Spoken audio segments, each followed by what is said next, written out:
अस्सलाम वालेकुम everyone. कुछ energy चाहिए हमें session के लिए because intellectual juices will be flowing inshallah after this. My name is Ishan Nadeem and I look after talent, learning and performance at Jazz. The things that we're going to talk about today are not new to us. It's something that has been talked about a lot today. And not just that, it's something that we all think about every day. It's not just next in leadership, it's how are we managing the 21st century per se. It's really, really important. So there are three things that we're going to talk about. Number one, how do we manage the new generation that's coming into our workplaces? I know we've discussed that already, but what we will talk about today is how are leaders managing this change in their organizations. Number two, we heard AI many times today.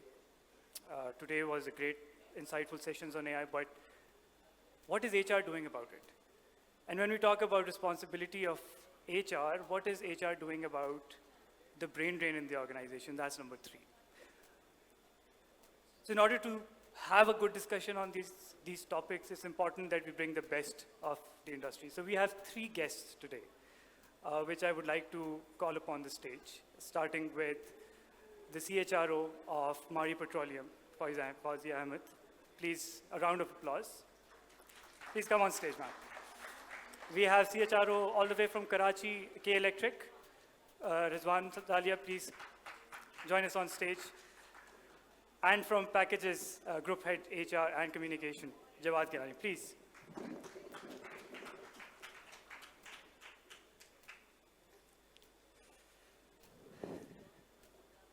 Oh, so there's.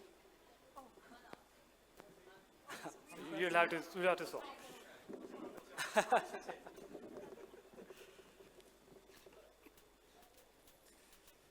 Thank you, everyone, for being here and giving us this opportunity to have this discussion. This is one of those opportunities that, especially the junior members here, will be really looking forward to hearing from all the great minds sitting here with us. So I will start with K Electric. The first question is for you, Rizwan. We have talked a lot about the generational difference in the workforce. K Electric, with another name, has been in the industry since 1913, I believe. So it's been in the industry for quite some time. And the new generation is now rapidly being incorporated in the already stable workforce. My question is not how we're doing it, right? My question is, do we really understand what the new generation really wants from the career? Assalamu alaikum, everyone, and thank you again for this opportunity. Thank you, Junaid, as well, for waking everybody up by having that activity. I was just shouting that this activity should happen after every half an hour. So coming to the topic, I would first like to talk about how we take those generations when in HR we talk about. And my view around these generational differences has been a little different. Right. So there can be a case when somebody of my age, and I'm coming from Generation X, can behave sometimes like a millennial, can behave sometimes like a Gen Z. So again, apologies from Joseph. I think nobody else is here who cannot understand Urdu. So जैसे हम बोलते हैं, I come from Memon community. So यार ये तो बिल्कुल मेमनों वाली बात कर रहा है, ये बिल्कुल पठानों वाली बात कर रहा है. So taking an analogy from there, my view on this topic is it's more around how someone can feel in a situation, which can give you a feeling that he or she is acting like an X generation or a Y generation or a generation Z. So when you've crossed that point, then you start not looking at person himself or herself, just looking at their date of birth. Okay. So I think that is important. We are too much compartmentalizing people in terms of their age brackets. and not giving the right kind of importance to how they are feeling and how their personality traits are. So I think that perspective has to be there when you meet people and when you look at people as individuals. And again, I would leave the KE part in terms of this, but again, when we talk about generation, there is also a case for organizations like who are legacy organizations, like K Electric, like PTCL, like 4G Group, like Packages, like even Mari Gas, who are in the operations for a long period of time. So there are people who founded that company. There are people who then joined 10, 20 years after that. And maybe there are people who have come after, for example, when Abraj Management came in 2009. And then again, they left and there is another management. So there are internal generational forces within an organization. So when it comes to HR and you look at them, my idea would be not to just look at them when you talk to them, when you design any solutions for them, by just looking at their age group. You have to talk to them and then determine the kind of feelings that they may have in terms of flexibility, in terms of communication, and in terms of other emotional things that they may require. I think that's a very fair point. Rather than putting them in compartments, we need to really understand what that population really feels. And that brings me to you, because Rizwan has touched upon, in very simple words, doing a survey, knowing your customers, having that sort of connect with them.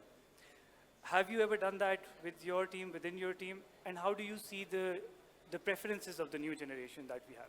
Right. Thank you, Zishan. And I would just add to what Rizwan just mentioned.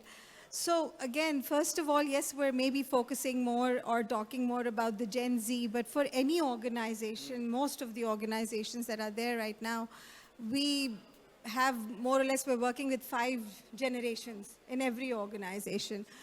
And each generation is equally important. So first of all, any organization should not ignore one on the cost of another. So we need to build or cultivate a multi, I would say, generational leadership, where people in your leadership team understand the needs of each generation. Because the needs vary, the needs also vary, as Rizwan correctly said, that they come from where you are in terms of your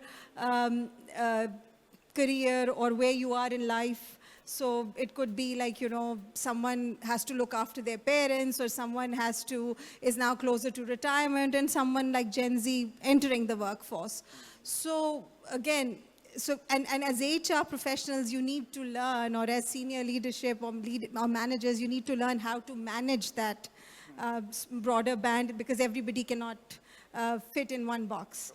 So yes, so I think the main thing is understanding, and if we talk about Generation Z, I think what they value is they value more maybe the liberty to choose their benefits. They value a more purpose-driven organization, so how their purpose connects to the larger purpose of the organization. They also like more flexibility, because most of them have joined the workforce after, or a little prior to the pandemic or after the pandemic, so the world has changed totally. So more flexibility. Also, I would say that when I spoke about choosing benefits, I meant like, there is a new concept, it's not that new, but giving a cafeteria benefit approach. So maybe putting a cost bucket to a benefit, and then giving people options to choose from as to what you would, maybe someone would value parents' medical coverage more, someone could value their paying off their student loan more. So giving them that flexibility to choose from. So understanding that need would help them manage better and also retain them better. Thank you. Flexible benefits, something that we all need to, especially all the rewards people sitting here. Flexible benefits is what the new generation wants. Jawad, we were having a conversation and you mentioned that Packages has hired the biggest batch of MTO in the recent past. Yes, Is that correct? yes. And I'm yes. sure they're fresh out of the universities. Of course, yeah. What happened there? How did you incorporate them into the industry? And So what was- before I answer this, I think there's something very important that Fawzia just mentioned. I think and I want to deliberately repeat it, Sure. right? Because it's very important that when you trying to understand one generation, you can't miss out on the opportunities with the previous generation, right? It's extremely important. Because in order to benefit one generation, you cannot forget, what is. So every new generation coming in has an impact on the previous generation, right? So it's very important that we understand the values of the people who are already working in your organization. So yeah, so that's point number one, and then thank you so much, Fawzia, for pointing this out as well. I think the second point I want to highlight is that, yes, Packages I think in the history of Packages and most of the companies I know, we've taken up one of the largest batches. Till now, I think this year around, we have taken 80 people for a batch. It's a sizable batch. But that gets divided into 14 different companies of the group. But you see, if you ask me what kind of traits Generation Z has, I have no answer for that. I cannot answer it. I cannot give you 4 sets of skills or 4 sets of values that they value. And you know the reason why? Because we had a survey last year with this audience, and they gave me a set of things that they like. Okay. We repeated that again with the next year, with a new generation, with the next batch coming in. The set of things that they like would totally changed. Right? So if you start thinking that these are the things they like, maybe they don't know. So for my answer is that we are still learning, and they are also still learning. Of course. So the process of this, organizations are still evolving. And the idea is you keep on talking to them, have those communication channels open at all times, because their preferences are changing. It's a very volatile kind of environment where, things are changing quite rapidly. Right. Great. I think we all agree on this, that there's no one size fits all, even if we call them Gen Z or whatever. I think the research on Gen Z was probably not done in Pakistan. It was done abroad. And we use the same traits on people here in Pakistan, which are culturally very different. So I get your point. But the fact that they need more flexibility, they need a faster career growth, and I think we also all kind of agree to that. And Jawad, I will ask you to continue this. Do you think our managers are equipped to understand that difference? I think it's a very valid question, Zishan. I think we need to do more work on that. As managers, we need to adapt, because you see, we need to talk more, we need to engage more, and we need to learn more. If you ask me right now, most of the managers are semi-equipped. They're not equipped. I won't say they're not equipped, but I would say they're semi-equipped, right? So they know just few things, and then we need to adapt to other few things as well. I also want to highlight something very important here. The managers cannot be more than 3 generations apart, right? So the managers have to be at least, somewhere near to their age groups, right? Because if you've got like 3, 4 generations apart as a manager, I think that's too much of a generational gap to cover, right? So, and we had this conversation. We are having this conversation with one of the managers yesterday, who's the head of the department, and he was managing the MTO program. And people came and said that he's a very strict manager. He doesn't listen to us. They had a huge thing to say about the poor guy. When I gave him the report, that what people said, he was really sad about it. It's like, I'm trying to help. You see, we have to adapt, and the newer generation are much more closer to understanding so my learning is, that's what I gave it to him, that, make managers who are closer to that generation. That's the thing. That's an interesting point, and if I join that point back with Michael's point in the morning, that with AI coming into and the new technology coming into the landscape, the organizations are becoming flatter. So that generational gap between the two layers, as you suggest, will become a problem because Of course, eventually yeah. if the manager is 3 or 4 generations above, then there's a massive problem for us to solve, right? Absolutely. So talking about preferences, I will now quickly move on to the next one. One preference that unfortunately a lot of Pakistanis have in the last 1 year is to leave Pakistan, unfortunately. And I don't say that with pride because I love this country. I will come to you first on this one. Electricity is a very, very unique kind of a business, right? Transferable skills are not there. How do you see the 9 lakh people leaving the country every year? How is it impacting you? And the most important one, what are we doing about it as HR leaders? So for a country like us, I would say it's not that bad as well. Like we need foreign exchange too. And this is not the first time that people are leaving Pakistan. There have been circumstances where people have left. Yes, the kind of uncertainty or hopelessness that we these days have, that may be unprecedented. Yet the generation we come from, I think this can give this country a lot of hope and can talk more and more with the millennials, with the Gen Zs, and again with alphas that there is more to hope for. And this country is a 250 million people company. This cannot sustain without growth. So the growth will come. That's my belief. And again, we have to talk more about it. Yes, organizations like K Electric, which is right now the only integrated utility in Pakistan. And as we know from the market, more and more engineers, technical people are getting jobs outside Pakistan. And one thing everybody might not know, that we used to lose a lot of our talent in GCC countries. However, for the last couple of years, we are losing a lot of talent to Europe as well, and not for immigration reasons, for direct jobs. So even National Grid UK is hiring a number of people from Pakistan, from the power sector. So this is kind of a worry for us. However, there are ways and means, obviously, and this is a situation which will not go away very soon. And a few months back, I think global head of talent from Unilever was here, and we got an opportunity to interact with him at OICCI. So he gave a very good example that this kind of situation has happened in many other countries, especially South America.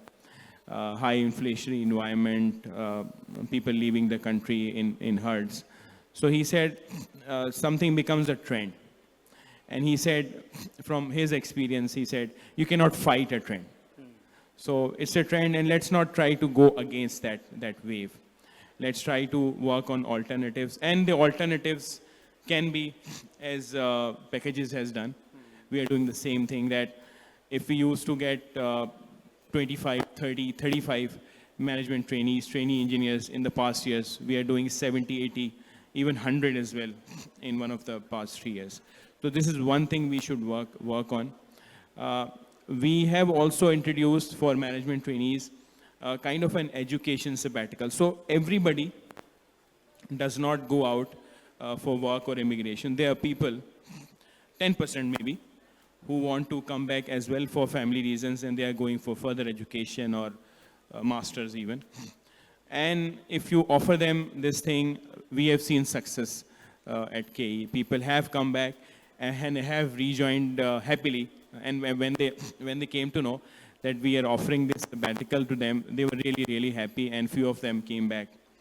Again, I was mentioning one of, in fact, Jawad a few minutes back, that boomerang employees are also as important. So generally, we treat people well when they are in the company. But the exit experience generally is not good. And as soon as somebody resigns, we start looking at those people with a different eye. Let's not do it, because they have their reasons to leave. And let's make their exit experience as good as their stay experience was. And I've seen people coming back. So this is one talent pool that we should not leave out. There are untapped employee groups as well, like women who have taken a break from work. And this is, I think, one of the best untapped talent right now available in Pakistan. Let's tap into those. There can be contractual jobs. We have a retention program whereby the retention rate is more than 60% right now. So this is one area, and in fact, the ask from the business is, why not we start a retention program for males as well? Because there are people who might have been away from work for some years and might want to join back. So we have to do some alternatives. And last but not the least, your talent acquisition, again, one of the most important functions right now is to have an internal, strong talent acquisition team. Because if that team is agile, your business will not face the disruption. More focus on talent wars at this point in time. Interesting to see how this macro environment is impacting the policy making within organizations. Fawzia, would you want to comment on the brain drain? Because I do understand you have a very niche skill set available in the organization as well. Yeah, specifically to our organization, that is a growing challenge, because the numbers that are leaving us, because we have very niche skill sets, because we are a core technical company with specific skill sets like drilling engineering and petroleum engineering. So a lot of people are leaving, but again, I think I do agree with what Rizwan said, that, like, maybe making someone's exit experience good, but at the same time, I think what would help organization more is, something like, it's not a very new concept, but they call it stay interviews. So we need to talk more to understand what would make them stay. And again, bring those changes in our current sort of environments or our culture.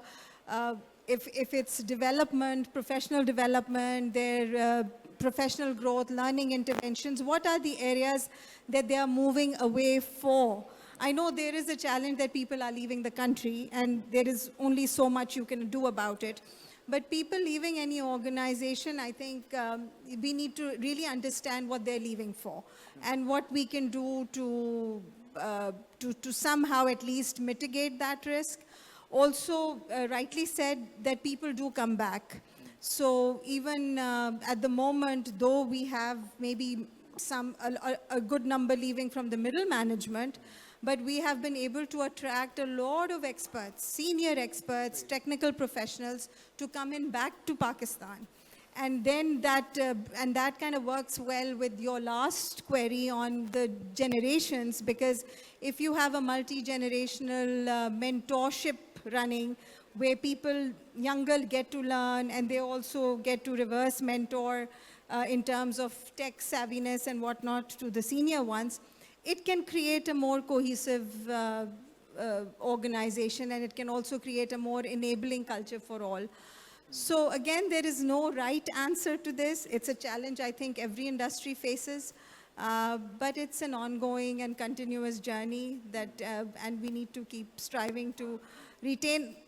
And I personally feel that whoever leaves your organization, if they leave with a good skill set, they are your ambassadors wherever they go in the world, whether they go to another company, whether they go to outside Pakistan, they are your ambassadors. So you get heard that your organization, if you've done good things, then you will get the reward or recognition for that. That is true. And I've observed that both of you at least, and I'm sure Jawad also agrees, it's a very compassionate view on talent leaving the country, which I think is great and very inspirational. It's coming from the leaders at the top. That is not, it's an unavoidable reality, but it's not a bad thing. It gives us opportunity to do more, and I think that's great.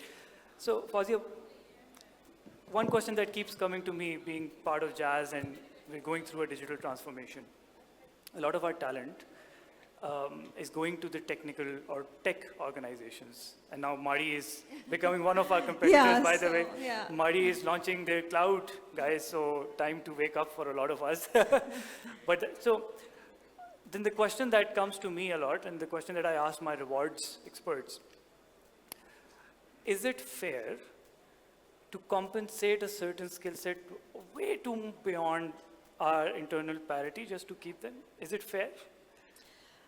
I think, see, there is pay equity is different, internal parity is different, but then every skill set needs to be placed against the right benchmarks.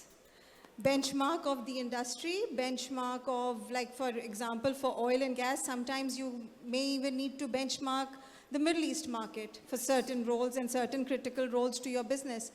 So, I mean, not recently, but for the last 2-3 years, we have a different kind of a reward philosophy where we benchmark people at different percentiles of the local market based on their job families also, based on their criticality to the business also, and that obviously internally the salary ranges vary, but I think that's fair, and that's how I mean, that's maybe how you can enhance your retention power for them. A lot of companies have retention programs. Generally, these programs are not for all, not for it's 5 to 7% of the organization. So again, that's additional compensation that you're churning out. But it's fair because it's the business requirement, and it affects it brings you your bottom line, so why not? Yeah, why not? Okay. What are your thoughts, Jawad? So we kind of were facing the same issue. Obviously, all the organizations in the country are facing the same. Our experience was, or our exposure to this problem was even more because we were implementing at the same time some technology, interventions we were bringing in, right?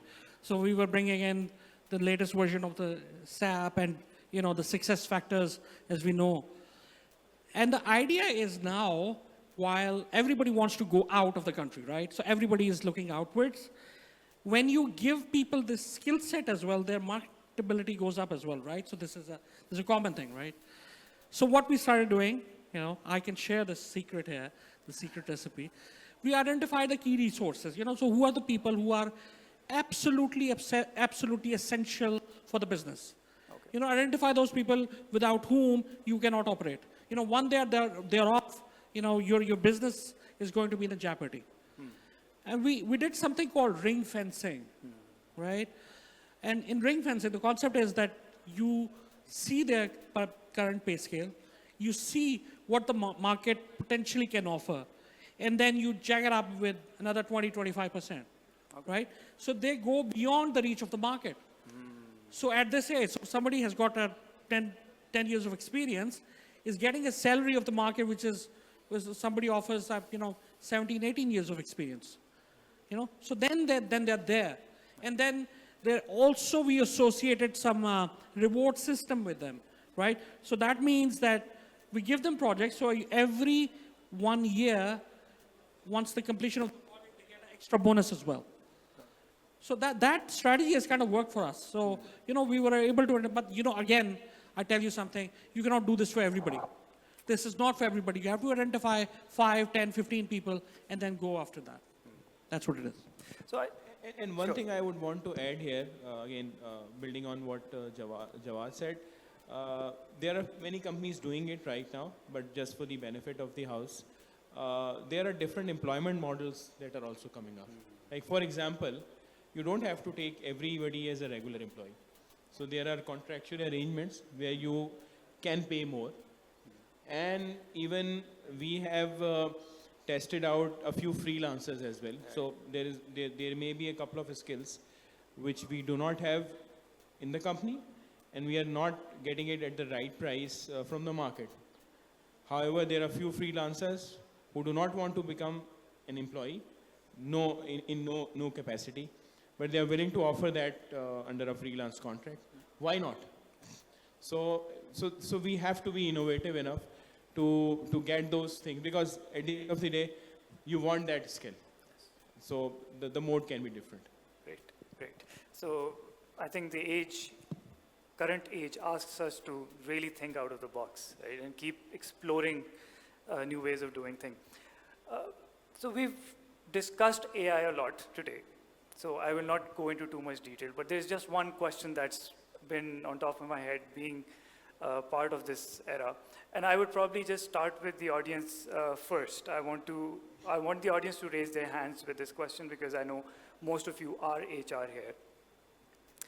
How many of us sitting here are using any AI tool at least once a day? With a raise of hands. That's it? That's around, Rizwan Sahab, will be like 10, 15, 20%? That's about it, right? Is this the same in our organizations? Anyone want to comment? Not only our organization. Okay. I was recently reading maybe a Bloomberg or Gartner survey, and this was about USA. Okay. And many large corporates were part of it, and the same kind of percentage was there. So yes, there is much more hype about it, but at the end of the day, the actual use of it in corporates is the same as we just got to know from the house. So this is what it is. Okay. Any other opinion on this topic? So the way I've understood Rizwan Sahab is saying that it's there, but it's overhyped. Anyone? Sure. I think we in our company we're trying to encourage the AI usage as well. Okay. You know, the sooner you get used to it, you know, the better it is, because you know the generations which have not been using AI are going to slowly fade away, right? So you know they're going to go out and out and out. And the people who are coming in now, they'll be much more aware of the AI and all those technologies coming in. So I think it's better to start using it now and get used to it. It's just like a young, newborn who's born with an iPad and a phone, right? So they know everything about it. It's very natural for them. Yeah. It's very natural for them. Yes. And unless you want to start something new, you can't hide, you can't delay the process. Rather join in the forces, see what's happening, and be with the learning curve.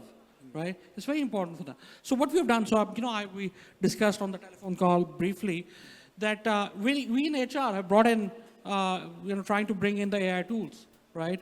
So what we did was we introduced a concept of HR business partnering, digital HR business partnering.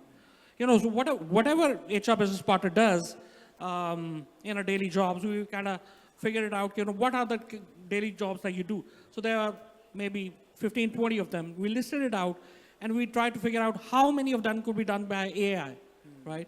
So we will place that into an AI screen, digital screens, where you go there, you just have to put in a request or type in a request, and that, most of the things are policy related, some of the things are permission related and all those stuff. So we got this done through AI. So we are training our employees to go through that process as well. Start using tech and start using AI. And in about 2 years' time, a lot of people are going to be trained with this, right? Yeah. That's what the ideology is all about. Great. Anything you want to add? Just, I think, more or less on the same lines, but yes, everyone will eventually move to that. So I think a lot of the people here from different organizations, I would say we're in that adoptive stage where we're trying to learn, and maybe from an HR perspective, mostly people are automating the processes. Yeah, like, what my friend here mentioned, that it's more of like a HR bot or something like that you could answer queries and whatnot.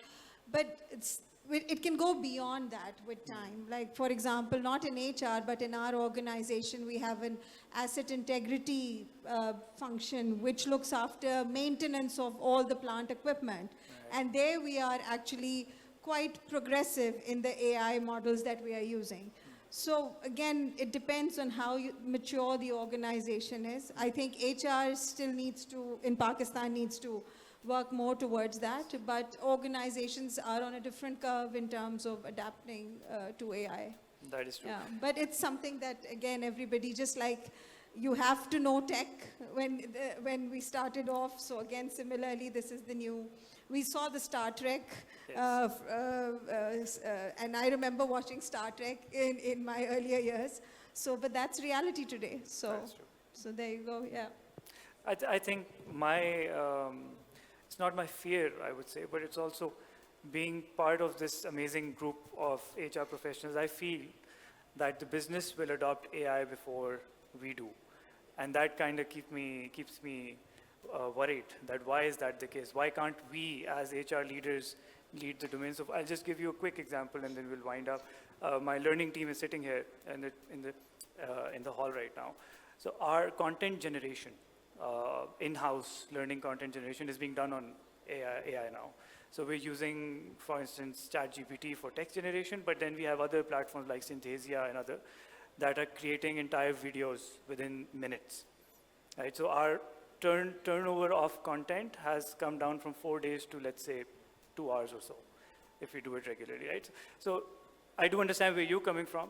The AI that we see and the AI that is available for us to use are very different, right? So if we are more aware of what the use case is, that I think will be more efficient. And I think that's what we need to strive to do. One thing that we should also take strength from, like HR. So when it was all coming in, we were all worried.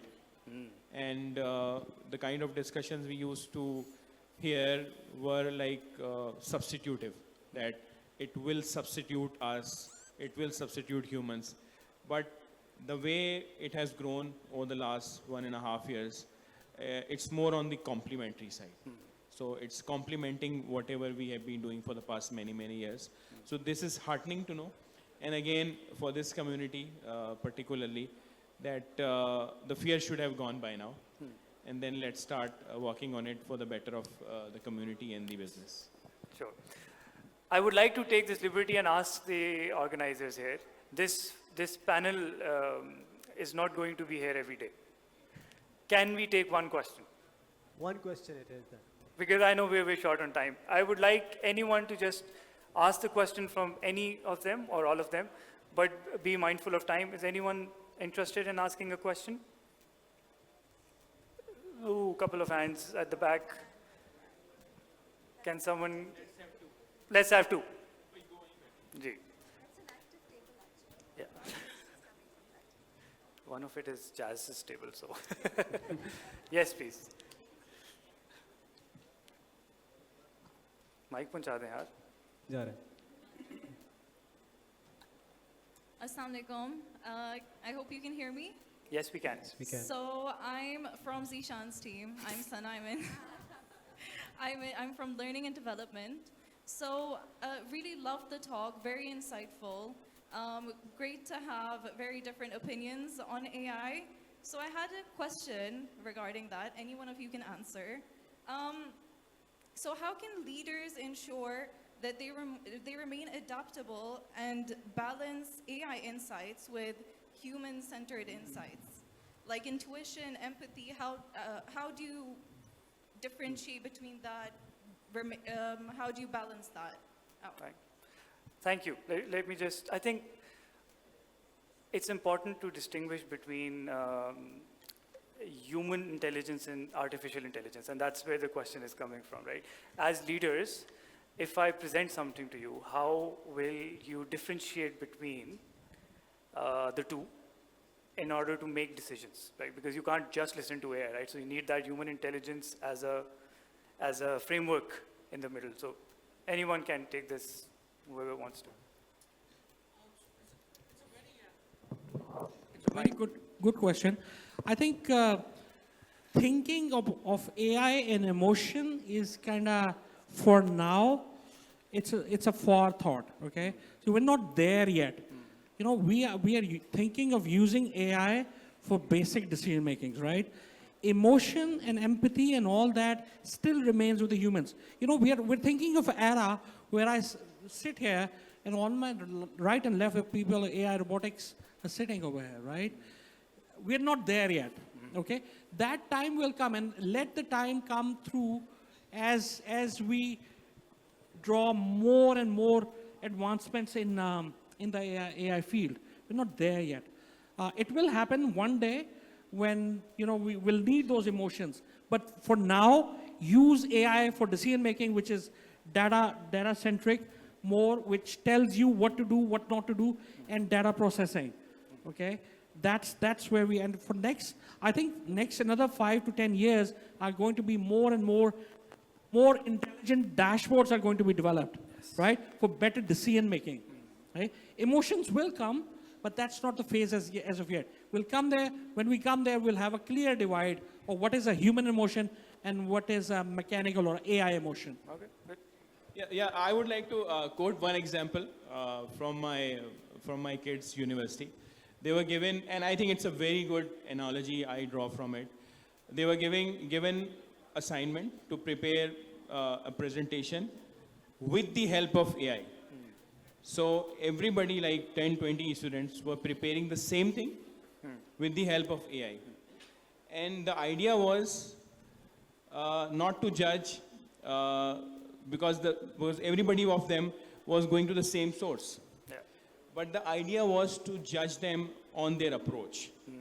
That how much they have used it, where they have used it, what conclusion they have drawn themselves, where they have relied on the things generated from the AI, and at the end of the day, what areas where they have applied their own mind, or again relied on the AI itself. So again, a very important lesson for us senior leaders, that whenever you have a situation, these kind of questions are to be asked, and to show the right kind of empathy around something coming out from human intelligence and something coming out from AI.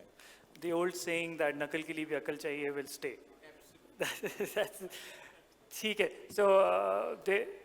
So I'm sorry at the back. I will personally take that question and send it over to them, and I will respond. That's a promise.